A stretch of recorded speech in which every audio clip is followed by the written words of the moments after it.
Toma dos. Ahora sí, estimadas, estimados, vamos a presentar nuestra PPT. Vamos a ponerle color para que efectivamente no. Ya. Entonces, modo presentación. Ahí sí, ¿cierto? Entonces, muy bienvenidos sean todos a este webinar que tiene como objetivo un poco unir eh, eh, la violencia sexual con el GES. ¿Por qué tenemos esta nueva ley? ¿Por qué tenemos este nuevo decreto? ¿Y cuál era el objetivo que nos planteamos, como les decía, como equipo para poder tener incorporada el GES dentro de las patologías?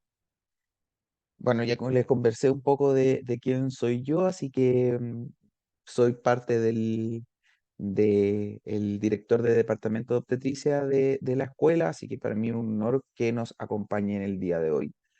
Y ahí después leer mi formación, que hay harto detrás de varios años de trabajo. Como les decía, vamos a hablar de violencia sexual y GES, y de alguna forma vamos a hacer historia. Ya vamos a plantearnos un poco desde cuándo nosotros tenemos esta incorporación, esta visualización. Y créanme que esto ya lleva 100 años. Desde lo normativo lleva un poco menos, pero desde la ley llevamos más o menos vamos a cumplir 110 años, 108 años, precisamente ya instaurándose. Primero, que las violencias sexuales se establecieron siempre como centros de atención el servicio médico legal. Y así que en 1915 más o menos comienza la incorporación de una persona, un médico que empieza a establecer que hay que hacer las cosas diferentes en la atención a las víctimas de violencia sexual, principalmente cuando tienen em, eh, ribetes judiciales, ¿cierto? Porque hay que entender que no siempre nuestras víctimas van a tender hacia lo judicial, ¿cierto? Luego vamos a dejar en claro eso, pero finalmente eh, se entendía en 1915, 1920, que la subordinación de un hombre por sobre una mujer en el deseo sexual y en la actividad sexual, eh, aunque sea no consentida de parte de un hombre hacia una mujer, era pan de cada día, ¿cierto? Eh, Nuestras abuelas, las que tienen la posibilidad de tenerlas todavía, pueden contarnos historias que las cuentan muy naturales, pero pueden llegar a ser macabras en cómo antes de la década del 50 se trataba principalmente a la mujer. eh, Tenemos casamientos de hombres que para esa época eran viejos de 50 años, ¿cierto? Se consideraban viejos en esa época con niñas menores de 15 años y no había absolutamente em, eh, ninguna castigo social y menos judicial. Entonces, en 1915, como les decía, en el servicio médico legal comienza esta idea, esta formación, pero no fue hasta 1957 en que efectivamente se plantea el inicio de los peritajes sexológicos en el servicio médico legal, en personas muy puntuales, en aquellas situaciones que efectivamente desbordaban la palestra de lo que efectivamente sucedía, desde cómo se enfrentaba a la víctima y también de alguna forma la proyección eh, periodística que podría tener el caso, ¿cierto? De repente hubo coberturas periodísticas en el diario en ese entonces que daban a conocer actos violentos y que efectivamente comenzaron a tener necesidades de evaluación sexológica. Pero no fue hasta el 2000 cuando se comienza a hablar de que efectivamente debiésemos tener atenciones diferenciadas. Ya estamos hablando 20 años, 23 años. O sea, hace muy poco que efectivamente comenzamos a hacer los primeros esfuerzos. Y fue así que en el 2004, 2005 comenzaron a aparecer en algunas instituciones, no en todas, esto que llamamos salas de tutela. Son salas de acogida, salas diferenciadas dentro de las mismas urgencias, de preferencia de la urgencia obstétrica, donde se pretendía atender a la víctima, de preferencia mujeres, ¿cierto?, en las urgencias de las maternidades, con un cariz, una evaluación, una formación diferente y apartándola un poco de el resto de la población hospitalaria.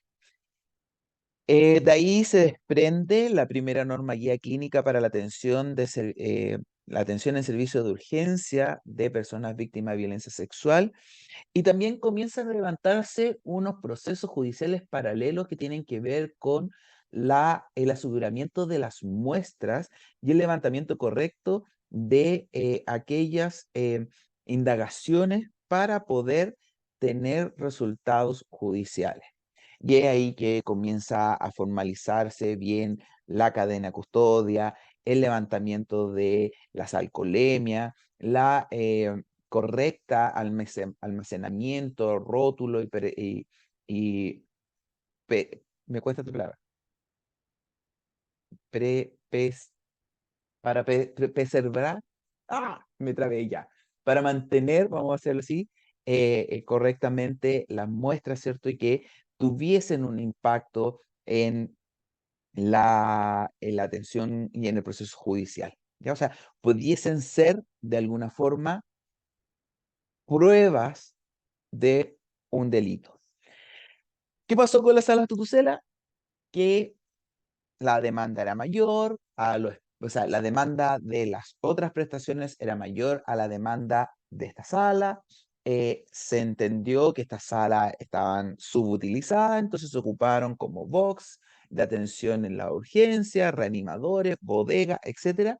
Y además de que no se continuó con la actividad, no se le inyectó presupuesto, no se le dio continuidad, por lo tanto, estas salas fueron ocupadas en otros enseres de insumos. De ahí, en el 2010, se comienza a trabajar nuevamente en este tema y se comienza a trabajar con la guía técnica pericial sobre agresiones sexuales, que es del Servicio Médico Legal, y aquí comienzan a surgir lo que son las unidades clínicas forenses y que recibieron presupuesto del 2014 para la instauración. ¿Ya? Se seleccionaron ciertos servicios de salud, ciertos hospitales donde tenía que sí o sí establecerse unidades clínicas forenses. Salas de acogida y unidades clínicas forenses, que en este minuto estamos hablando que actualmente vamos a tener salas de acogida y unidades clínicas forenses de alta complejidad y de baja complejidad, porque va a necesitar ciertos insumos para poder hacer la pericia dentro del hospital. ¿Qué se pretendía? Por un lado, los servicios médico legal, y yo ahí escuché que había gente de Antofagasta, de otras regiones, ¿cierto? Los servicios médico legales no siempre contaban con personal en turno 24/7 para poder realizar la pesquisa precoz y la atención a la víctima. Por lo tanto, el peritaje sexológico se difería. O se perdían muestras, porque tú saben que la conservación de las muestras es importante en la recolección. Entonces se revisó, y este fue un trabajo en conjunto entre el Ministerio de Salud, el Ministerio de Justicia, eh, en ese minuto estaba en formación la Fiscalía, ¿cierto? Y el Servicio Médico Legal, de donde disponíamos de unidades clínicas forenses con la idea de poder realizar los peritajes sexológicos de manera oportuna y evitar así el desplazamiento de las víctimas. En la región metropolitana, por ejemplo, se definió de que no iba a haber unidades clínicas forenses, solo iban a haber la atención de pacientes en las urgencias cuando eran de manera espontánea, ¿cierto? Derivados para ese lugar. Y todo iba derivado al servicio médico legal que está ahí en Avenida La Paz. Entonces, de alguna forma, ya estábamos comenzando a definir que había que 2005, ¿cierto? Con la sala Tucela, con la 2010, 14, ¿cierto? Finalmente, y 2016, había que atender a las víctimas de violencia sexual con un contexto diferente a lo que implicaba otra atención en la urgencia. Eh, si nosotros lo vemos desde la victimización de la persona, ¿cierto? Nosotros podemos tener varios resquemores, ¿cierto? El tener un espacio reservado dentro de la urgencia pudiese de alguna forma ser victimizante o revictimizante, pudiese ser discriminatorio, pudiese que las personas que se generen comentarios, ¿cierto? Inadecuados frente a, oh, mira, ahí va la otra víctima para allá, etcétera. Pero también el que entren a la urgencia, sean categorizados C2, C3, bueno, si nosotros lo vemos como eh, desde el riesgo vital hemodinámico, eh, son C3, C4, ¿cierto? Actualmente se están categorizando C2 básicamente por la necesidad de aumentar, ¿cierto? La velocidad con que se atienden las pacientes, dado a lo lento que puede ser este proceso de atención. Entonces, el 2016 sale lo que es la Norma General Técnica para la Atención de Víctimas de Violencia Sexual, y este traza de alguna forma un esqueleto con las prevenciones, con el levantamiento de muestras, con la acogida y primera respuesta, eh, y de alguna forma establece ciertos medicamentos, vacunas a largo plazo para las prevenciones de embarazo, ITS, VIH, etcétera. Entonces esa normativa es la que sigue, la que está vigente hasta octubre del 2022, donde tenemos esta definición de este decreto GES con 87 patologías, subimos de 85 a 87, y donde incorpora la atención integral a víctimas de violencia sexual como una de estas patologías, ¿cierto? Y una de estas que vamos a tener que responder ante la necesidad. ¿Alguien quiera preguntar algo? La verdad que a mí me gustan las clases más interactivas, así que no sé si hay alguien que quiera aportar, que sienta que en la historia me faltó algo que contar.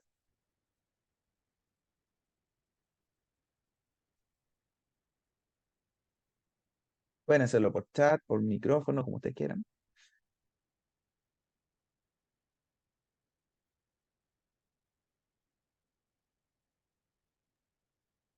Tenemos 46 participantes. Por favor, dialoguen con nosotros, únanse al webinar, a la conversación, denos su punto de vista.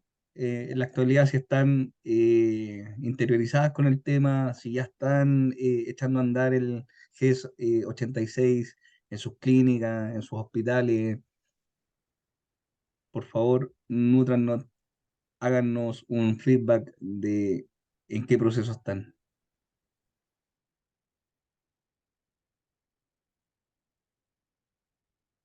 Hola, desde Antofagasta tenemos la brecha en cuanto a las derivaciones posteriores. Trabajamos con los COSA por la salud mental, pero la verdad que no hemos tenido una retroalimentación muy buena porque no se sienten capaces de atender a las víctimas posteriormente. Trabajamos también con una CES para la repetición de exámenes y les hacemos seguimiento, pero aún siento que falta en cuanto a la derivación, porque faltan programas de reparación para las víctimas. Eso es el problema y la brecha que tenemos aquí en Antofagasta. La salud mental para ella, la atención, la parte de salud mental no existe la reparación. Siento que quizás el programa GES debió haber integrado ese punto o haber destinado recursos para eso. Qué buen aporte, Cindy, muchas gracias. Voy a avanzar un poquito y de ahí voy a responder por qué de alguna forma se intenta, pero no se establece. ¿Ya? Voy a ver algunas, ¿cuál es la diferencia entre unidad de peritaje forense y solo tener sala de acogida? Ya, gracias Karen por su pregunta. La verdad que solo la unidad clínica forense es una unidad en donde debiésemos tener espacio suficiente como para acoger a la víctima, es decir, debiésemos tener una salita de espera, una salita para el perito y una salita para hacer peritaje, además de espacio para preservar las muestras. Y la unidad clínica forense debiese tener como mínimo una mesa ginecológica, una cámara pericial, una cámara fotográfica pericial, o en altos lugares y en alto estándar podría tener un colposcopio y un anoscopio para evaluar lesiones. ¿Ya? Esa es la diferencia. La sala de acogida es solo un espacio donde se recibe a la víctima para poder hacer contención y primera respuesta y luego trasladarla para su peritaje.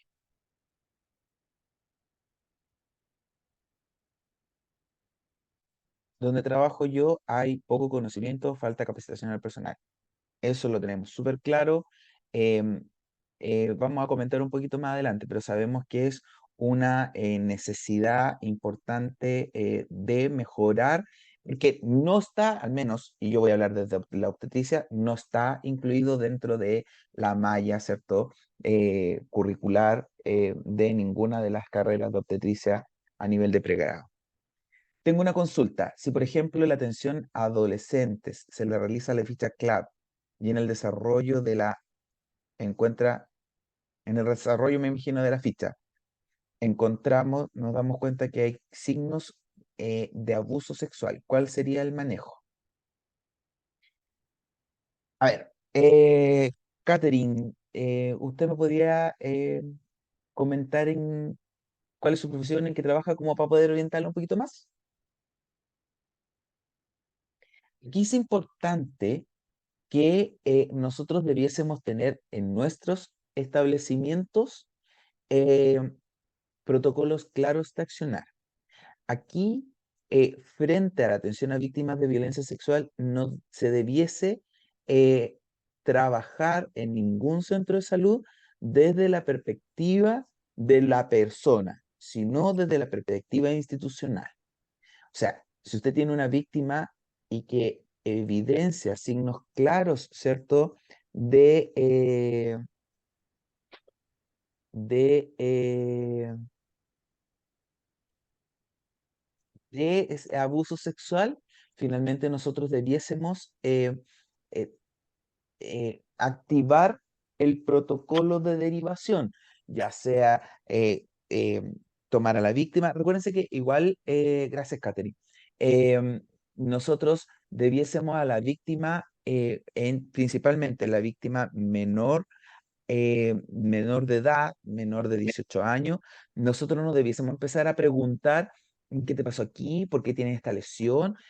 ¿Alguien te metió el dedo? ¿Alguien te penetró? No, esas cosas no se preguntan, ¿ya? Por la ley 21.057, que efectivamente hace que nosotros no podamos victimizar a los menores de edad.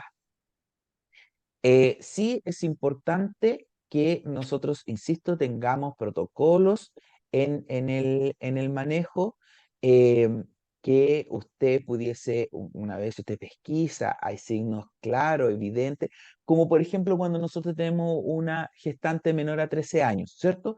El protocolo es súper claro, menor a 14 años, perdón. Protocolo súper claro, gestante con edad menor a 14 años, siempre se hace denuncia a la fiscalía, siempre, ¿ya? Independientemente que la edad del progenitor sea la misma que la mujer, ¿ya? Que en este caso la niña. Ahora, en este mismo sentido, en un protocolo en que usted tiene una gestante de 16 años pero la víctima, o sea, el padre supera los 5 años de diferencia con esa menor de edad, porque ahí ya no es menor de 14, sino que estamos hablando de 16, pero estamos hablando entre 14 y 16 años, también debiese ser la denuncia porque supera los 5 años, ¿ya? Por lo tanto, esos protocolos están claros. Y aquí, Catherine, la idea es que su equipo de trabajo sean capaces de establecer un protocolo de accionar. ¿Y a quién avisamos? A la dupla psicosocial, avisamos a la fiscalía, avisamos al director del hospital porque va a hacer la denuncia. ¿A quién avisamos nosotros? ¿Cierto? Y cómo vamos a manejar este caso. Cada caso es súper personal, pero sí hay que hacerlo de manera global para que todos podamos hablar de lo mismo y así evitemos, como de alguna forma lo han ido comentando ahí, que la falta de capacitación, la falta de protocolos claros, hagan victimización secundaria siempre, ¿ya? Así que eso hay que tenerlo en consideración. Claudio, como dato cortito, se viene un webinar súper interesante de primeros auxilios psicológicos en atención a víctimas de agresiones y delitos sexuales. Están todas invitadas para mañana, una psicóloga con vasta experiencia y se vienen también próximamente webinars El curso. relacionados con el trabajo social y las duplas psicosociales en la implementación del GES 86. Así que se viene una parrilla bastante buena de webinar que van a ir dilucidando quizás ciertos protocolos que necesitamos tener bastante claros y que esta tarde Claudio nos está explicando. Muchas gracias. Super. En Calama nos dice, tenemos el equipamiento, pero como dijo la colega, tenemos ese problema de no poder derivar a las víctimas para la contención y reparación por la parte del equipo psicosocial. Ya, a ver, chiquillas y chiquillos, aquí antes de continuar les voy a dejar algo claro que efectivamente no lo tenemos considerado porque, insisto, nos falta preparación desde el pregrado. En Chile la ley es súper clara, y aquí nosotros tenemos que seguir al pie de la letra la ley, ¿ya? ¿Quién es el comandado por ley para hacer reparación y resignificación del acto violento? No es salud, es el Ministerio de Justicia. Son ellos los que tienen la potestad y el mandato de hacer, o sea, de hacer reparación, de hacer resignificación, de hacer em, eh, resignificación del acto violento, ¿ya? Por lo tanto, salud le toca otra parte, que es la atención a la víctima. Y aquí el GES sí consideró algo, ¿ya? Que quiero que quede súper clarito. No, como estos de, insisto, de justicia, nosotros no nos podíamos meter en un GES donde efectivamente pusiéramos algo de que hiciera, no podemos mandar, nosotros como Ministerio de Salud no podemos mandar al Ministerio de Justicia, ¿cierto? Eso es súper claro, no podemos mandar al Ministerio de Trabajo, tampoco podemos mandar al Ministerio de Agricultura, no podemos mandar a ningún otro ministerio desde la posición del ministerio. Entonces, para mantener la paz y el trabajo conjunto que se hace, es que efectivamente lo que sí se incluyó en el GES es el seguimiento. Primero, nosotros debiésemos hacer atención a la víctima de violencia en las urgencias y se hace contención y primera respuesta, PAP, primeros auxilios psicológicos, ¿ya? Y los primeros auxilios psicológicos pensado en cualquier profesional que trabaje en las urgencias, sean enfermeras, sean matronas, sean médicos, sean TENS. ¿Ya? No necesita ser una dupla psicosocial la que haga los primeros auxilios psicológicos en la primera atención. Lo que sí, y lo vamos a ver al final, recuérdense que este GES trae seguimiento. Y en el seguimiento sí tienen la obligación de tener dentro del primer mes del acto violento y desde que se abre la garantía GES, de tener una atención por psicólogo y 3 atenciones, perdón, una atención por psiquiatra y 3 atenciones por psicólogo en atención secundaria. Eso es ley y eso tienen que manejarlo sus gestores ¿cierto? Su equipo para que efectivamente se logre.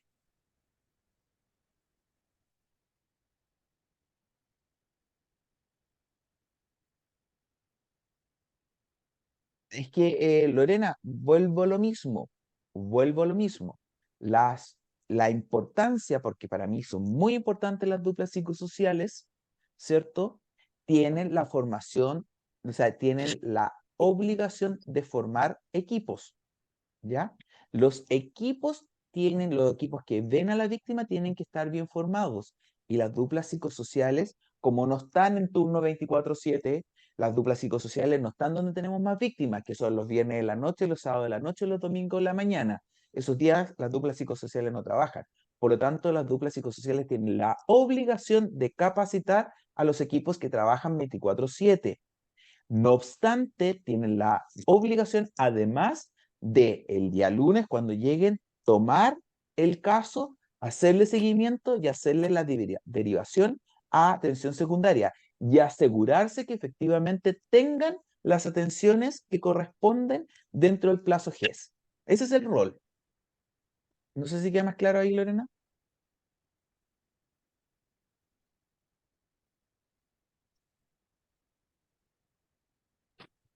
Por eso, de Sí, lo que alguna forma, pasa, disculpa, dígame, Lorena. Sí, eh, sí, mira, me hace mucho sentido lo que tú señalas. El tema es que, al menos en el hospital en el que yo trabajo, la colega que está trabajando en esa área ha tenido todas estas situaciones que yo mencioné, la falta de box, etcétera. O sea, la dupla en este equipo es, siento yo desde la supervisión, lo que tiene menos, a ver cómo lo digo, dentro del equipo es lo que tiene menos peso, por así decirlo, porque se considera espacio para todo el mundo, menos para estas dos profesionales que tienen que realizar todo lo que tú mencionas.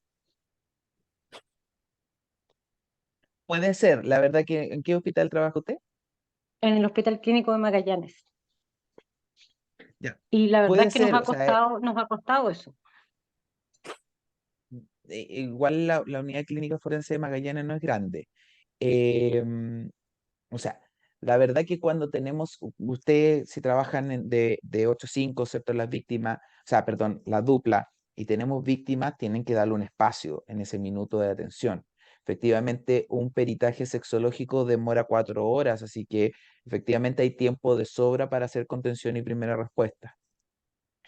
El resto del tiempo efectivamente van a trabajar de manera virtual y la unidad clínica forense, perdónenme, queridos y queridas, nos ocupa todos los días 24/7 a full completo. No es un box que se ocupe del el 100%. Por lo tanto, hay espacio y ahí hay que hacer conversaciones dentro del equipo para que ustedes se incorporen y tengan un espacio para poder disponer, para poder hacer capacitaciones, las derivaciones, etcétera. O sea, yo creo que ahí falta un poco de gestión del recurso humano y gestión del recurso físico y infraestructura para lograr espacios considerables. O sea, la verdad que ahí falta. Pero insisto, la idea de las duplas psicosociales es que podamos formar bien a las personas que van a hacer PAP en la contención y primera respuesta, un rol orientador y un rol de seguimiento de casos y de entrega de seguimientos de casos. Ah, no, me metí en una clase, perdón, ¿te lo pasé? Isabel, le pido que apague su micrófono. Eso. Ya. A ver, parece que quedan otras cositas más.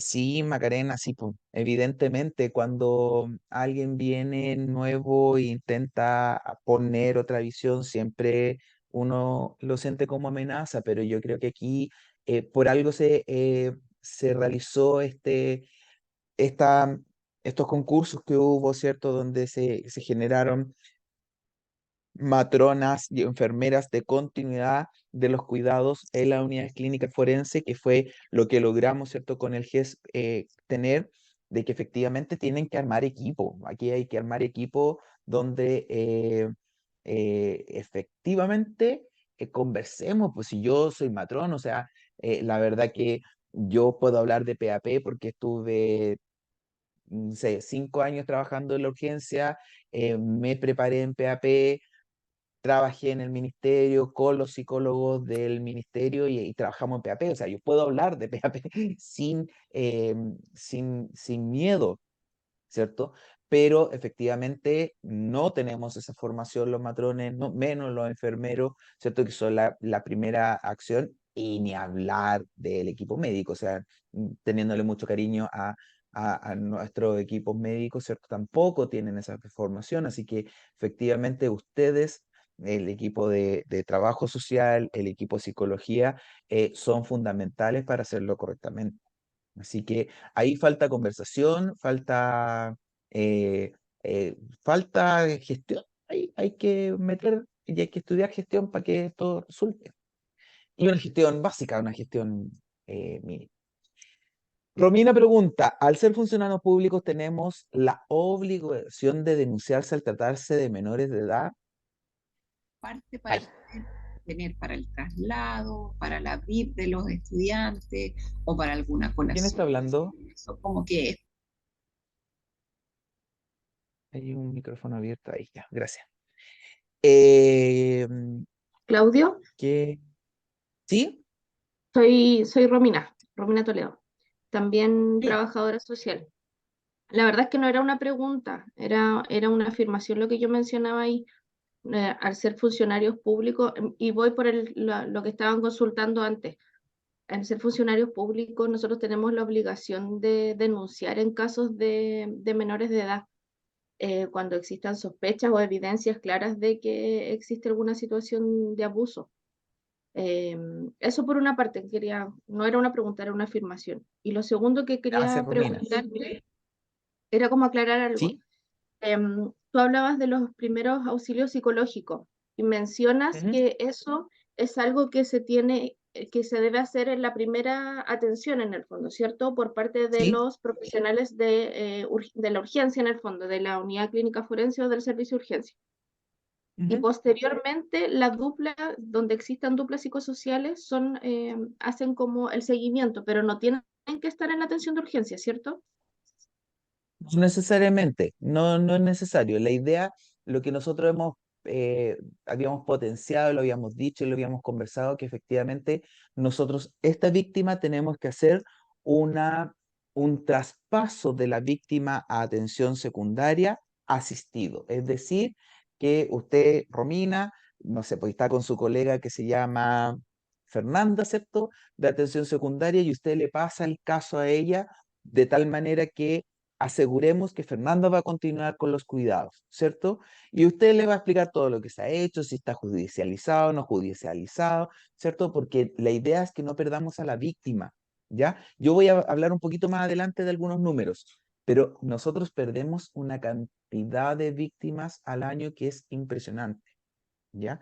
Y es por eso que era necesario que se continuara, porque quienes están trabajando en esto pueden leer la norma general técnica, la escriben en Google y ahí les va a aparecer, si no está en su servicio, y ustedes la pueden leer y es súper clarita, pero habla cero, no vamos a poner cero, habla uno del seguimiento. Habla, no sé, pues, por ejemplo, que el TLD debe estar por 28 días. Entendemos que el servicio de urgencia se dé por los 28 días y no va a estar 28 días en el servicio de urgencia, por lo tanto entendemos que esto es ambulatorio. Pero el seguimiento está súper al debe en esa normativa. Ya sigamos.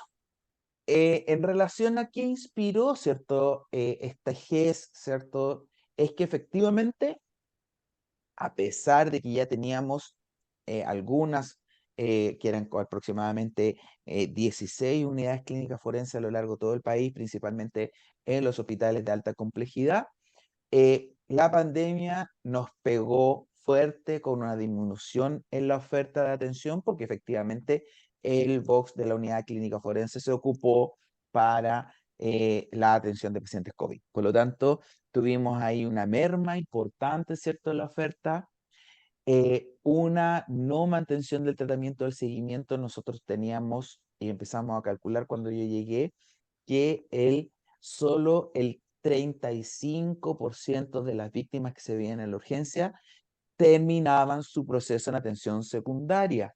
Ya terminamos completo, o sea, efectivamente que nosotros diéramos de alta a esa mujer con la seguridad de que no estaba embarazada, con la seguridad de que no tenía ninguna ITS, con la seguridad de que no tenía VIH. ¿Ya? O sea, imagínense la poco impacto que tenía el seguimiento de las víctimas. ¿Ya? Así que no era menor la importancia que tenía este espacio.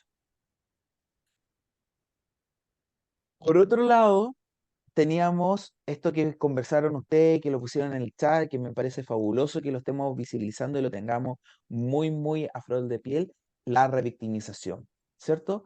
Tener personal no capacitado, no con los conocimientos al día, ¿cierto? No necesariamente en el peritaje propiamente tal, sino cómo enfrentamos a una víctima. Esto implica que nos faltaban protocolos, ¿cierto? No logramos hacer las cosas correctamente. Yo siempre cuento esta historia porque a mí me partió el alma. Él, en abril del 2020, antes de yo irme al ministerio, me pasó la siguiente situación que quiero confidencializarle a ustedes. Estaba yo de supervisor del pabellón obstétrico y llega a la urgencia una víctima de violencia sexual de 13 años a las 2 de la tarde. Esta víctima, mujer, andaba con su madre, ¿cierto? Desde las 9 de la mañana, porque a las 9 de la mañana esta mujer fue a el SAPU de su APS porque había sido abusada sexualmente su hija hace un par de horas. Ella había salido a dejar a sus otros hijos al colegio y cuando volvió había ocurrido el evento. Entonces fue a la PS, al Sapo, porque encontró que era el lugar más óptimo.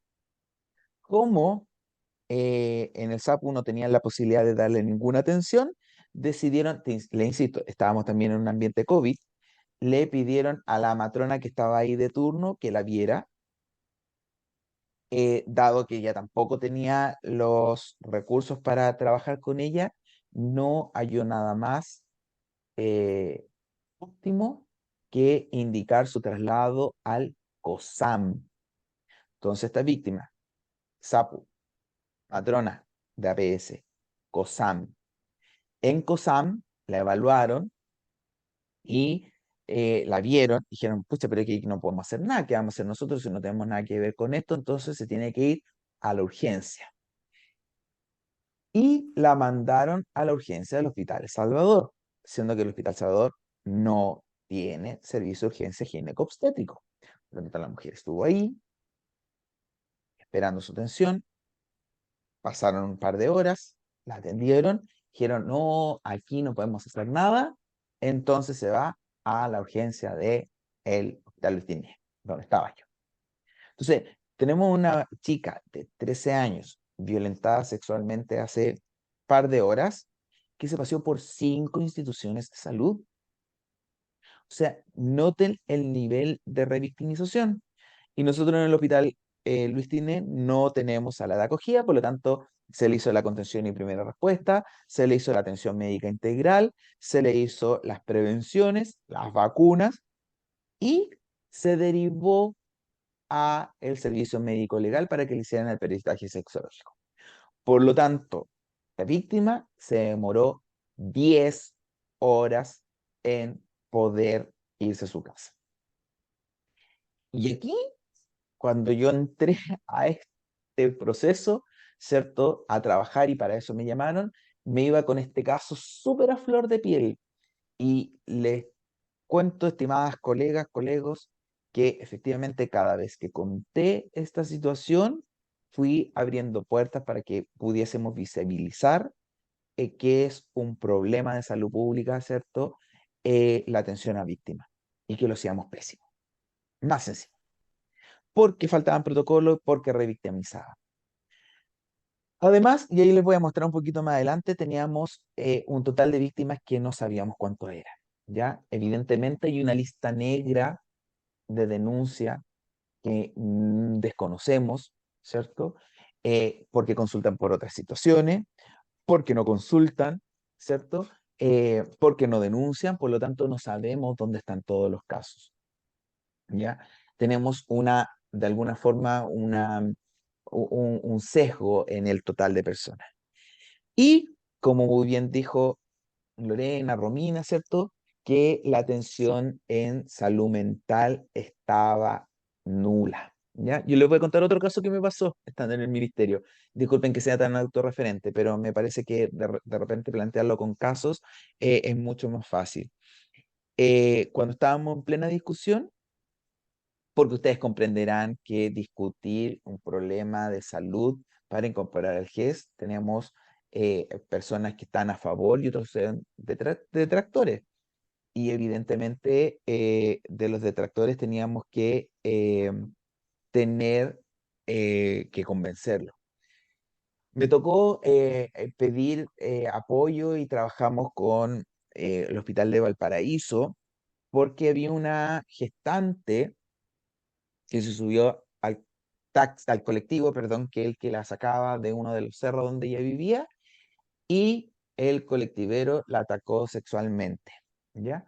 Eh, no pasó más que manoteo, un par de golpes y toques íntimos, no hubo más que eso, eh, pero la víctima igual hizo su denuncia, fue evaluada, le hicieron la atención y primera respuesta de manera correcta, yo hablé con la víctima, estaba bien, sin problema.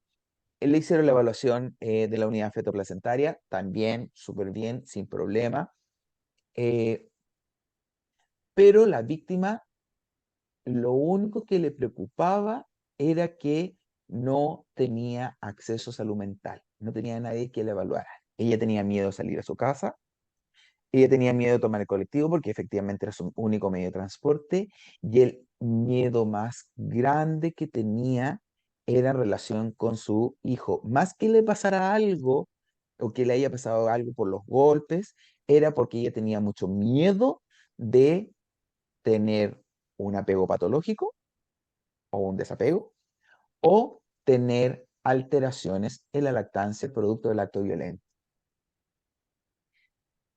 De lo demás, en sí, si nosotros lo evaluamos desde la aplicación de la norma general técnica de atención y víctima de violencia sexual, lo habíamos hecho perfecto, pero en relación a la atención de salud mental era nada y ella necesitaba apoyo en esto. Y aquí voy a ser súper honesto. Yo les dije que lamentablemente la ley establece que la reparación, la resignificación del acto violento lo hace justicia, pero justicia tiene su time. O sea, si justicia se plantea de 30 a 60 días para la investigación, no va a pasar nada con salud mental, ¿cierto? No va a haber nada que avance en salud mental, ¿cierto? Porque efectivamente eh, están en proceso investigativo. Entonces, de alguna forma todavía no sé, y recuérdense que cuando el juez dice y golpea así como la doctora Polo con el martillo y dice, esta es la sentencia, y cuando dicta sentencia determina que hay delito, entonces mientras no haga eso, efectivamente no entra a los procesos reparatorios ni a los procesos de resignificación. Y es ahí donde nosotros intentamos que el GES hiciera algo, ¿ya? Hiciera algo que, a- que nos actuara con em, con esta víctima.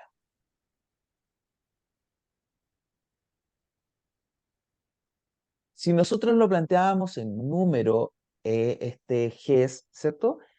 Y lo planteamos solo por número desde las atenciones en la urgencia, nosotros teníamos cerca de 3.500 atenciones anuales, ¿ya? De víctimas de violencia sexual. Ese es nuestro N aproximado, ¿cierto? Un año más, un año menos, pero esa es como nuestra aproximación.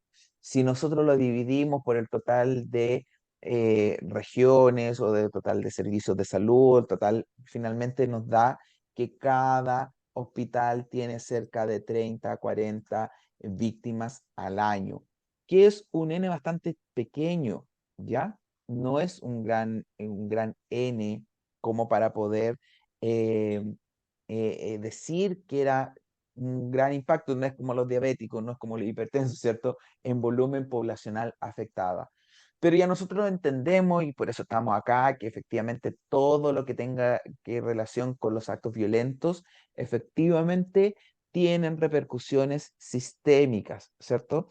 Ya sea lo que hablábamos de la posibilidad de gestación, la posibilidad de enfermedades de transmisión sexual y VIH, pero también algunos temas en la sexualidad, en la posibilidad de tener alteraciones em, en la gestaciones futuras, etcétera. O sea, hay una esfera posible de otras alteraciones, problemas de salud mental, ¿cierto? Si nosotros evaluáramos a todos los em, niños, niñas y adolescentes que consultan por ideación suicida y les tomáramos PCR para clamidia, efectivamente al menos el 60% de esos niños con ideación suicida tienen PCR positiva para clamidia. Y la clamidia, la única forma de contagios es a través de la vía sexual, ¿ya? O sea, a ese nivel era como el desconocimiento. En atenciones en el servicio médico legal teníamos cerca de 6.600, 7.000 atenciones, ya 7.000 peritajes sexológicos. Dentro, perdón, y me voy a retroceder un poquito, dentro de estas 1.500 atenciones, el 90,2% de las atenciones son a víctimas dentro de las 72 horas del acto violento, que vamos a definir como víctimas agudas. Y el otro, cerca del 9%, es de pacientes crónicos, con abusos crónicos. Y dentro de estas 6.000, 7.000, casi el doble de atención en el servicio médico legal, nosotros empezamos a tratar de hacer un match, a tratar de como cotejar y efectivamente son otro tipo de exploraciones. Recuérdense que nosotros estamos hablando del acto de violencia sexual propiamente tal, ¿cierto? La violación como delito. Pero existe una cartera de delitos más amplia que va desde la trata de personas, la producción de material pornográfico, ¿cierto? Etcétera. Por lo tanto, hay una gran cantidad de otras tipificaciones delictuales que, eh, que también van a hacer estas evaluaciones sexológicas forenses. Que es lo mismo que nos pasa con las denuncias en la PDI, ¿cierto? O sea, si nosotros pensamos que un chico, una chica, sufrió tocaciones en la micro y hizo la denuncia en la PDI, efectivamente no va a consultar a un servicio de urgencia y tampoco va a tener un peritaje. Por lo tanto, ahí es donde tenemos números inciertos. Como este número era tan incierto de tener, de precisar, es que efectivamente dijimos, ya, tenemos que partir por un lado, tenemos que incluir por algún lado a las víctimas, tenemos que resalzar el proceso de atención a la víctima de manera correcta. Entonces, como desconocemos, porque estos son los números que tenemos, pero desconocemos cuánto N hay detrás de esta lista negra, de esta lista oscura, de esta lista desconocida, ¿cierto? Es que hagamos el GES para la atención a víctimas de violencia sexual con violencia aguda, de tal manera que veamos estas 3.500 víctimas y las sigamos, ¿ya? No quiere decir que el abuso crónico no sea importante, para nada, porque genera otro tipo de patología y otro tipo de alteraciones, ¿cierto? Pero que efectivamente era un gran saco. Ustedes se imaginan lo que presupuestariamente implica incluir una patología, por lo tanto, teníamos que convencer, y esto es como el negocio, ¿cierto? En la vida, cómo convencíamos a las personas que efectivamente pusieran presupuesto y la nomináramos como patología GES, como problema de salud, ¿cierto? Tuvimos que ir ahí a un poco a sopesar, un poco a seducir y también a negociar y dejamos solamente a las víctimas agudas. Insisto, esto no quiere decir que en 2025 esto pueda cambiar, se pueda ampliar, porque efectivamente los decretos crecen, ¿cierto? Pero también depende de cuánto presupuesto hay asignado para que crezca.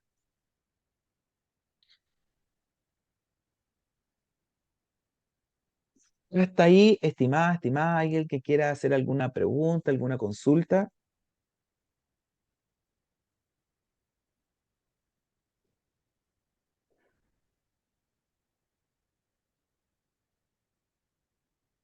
¿No? Seguimos entonces. En este sentido, entonces, chum, octubre 2022, con gran felicidad para los que trabajamos y nos costó harto trabajar en esto, logramos, ¿cierto? Sacar esta garantía con sus 4, ¿cierto? Definiciones y garantías por cumplir. La definición, ¿cierto? De la garantía que tiene relación con la oportunidad, ¿cierto? Que es considerar las víctimas de violencia sexual dentro de las 72 horas, dado que esta agresión genera no solo alteraciones en la esfera genital, sino que daños físicos generales y también daños psicológicos que requieren atención, ¿cierto? Porque nosotros debemos prevenir las infecciones de transmisión sexual, el embarazo y proteger la salud mental de la persona afectada. Por lo tanto, se van a incluir todas estas personas. Desde el punto de vista del acceso, desde el acceso, todo que consulte en todo beneficiario que consulte, ¿cierto? En estas 72 horas y una vez en cualquier urgencia hospitalaria y si no es en una urgencia propiamente tal y no pueden darse todas estas prestaciones, debe ser derivado a la otra urgencia que sí lo va a hacer, insisto, de manera asistida, traslados asistidos.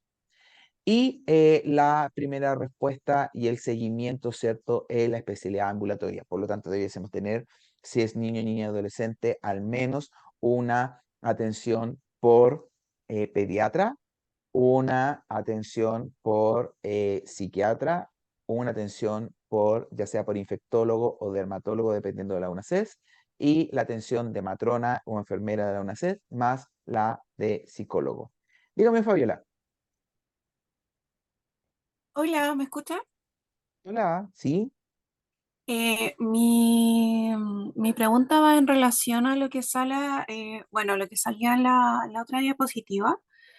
Eh, Ujú. mm, sí o sí, estas atenciones como de urgencia deben ser con contacto de genitales del agresor.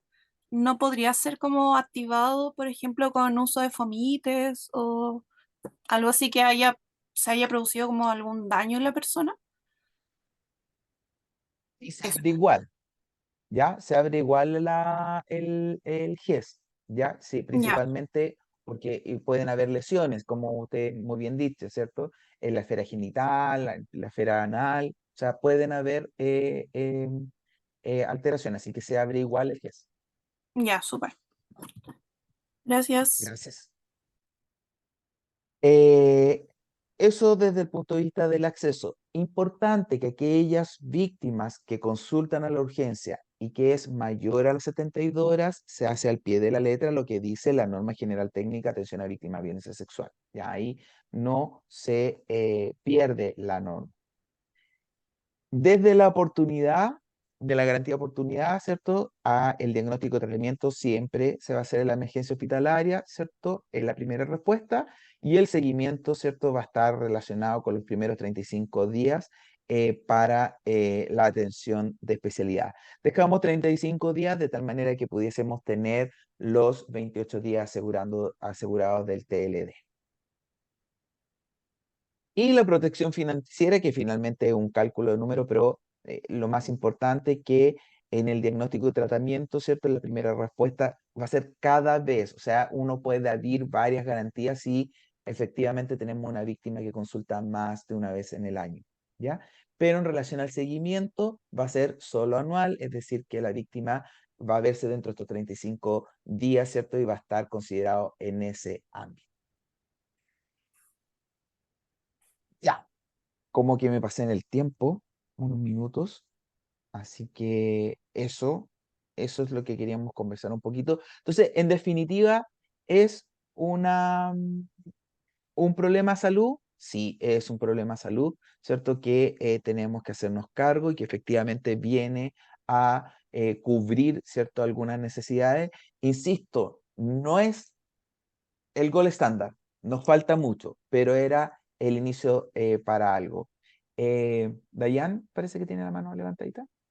Hola, sí, tengo una consulta. Lo que pasa es que yo trabajo en el Hospital de Carabineros.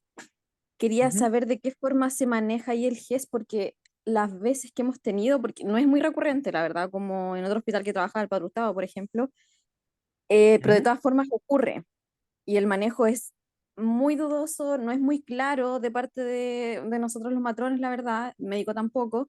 Generalmente se suele derivar al servicio médico legal. Y ahí no sé cómo funciona el GES a nivel institucional, porque como son o funcionarios o carga de funcionarios de DIPRECA, de PDI, Carabineros, Gendarmería, no sé cómo se maneja o se podría aplicar el GES en ese caso. No sé si Súper, sabes. muy buena pregunta, muy buena pregunta. Debiese, o sea, acuérdese que el GES está aplicable para cualquier seguro de salud, ¿ya?